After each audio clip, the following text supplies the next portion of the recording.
ile Kisiagi niliona huko. Kisiagi ni 70,000. We can buy that without having a tag of a certain politician alitusaidia. Na politician ndiye alikuwa ana trend tuko. A certain MP has gifted mama nani Kisiagi. Kisiagi ni 70,000. We could have other people taking that limelight of TikTokers. What say TikTokers walisaidia, not a certain MP. You are giving these politicians agenda to trend. You are letting them take advantage.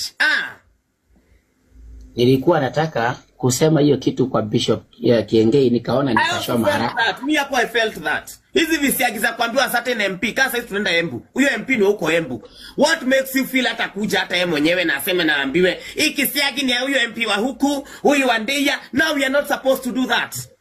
We are not supposed to do that. And this is one of those MPs ukiangalia historia yake, he's one of those who are against the Gen Zs. Thank you so much for that train. We are supposed nani tulijisaidia tukasimama sisi kwa sisi. We do not need them. We don't need them.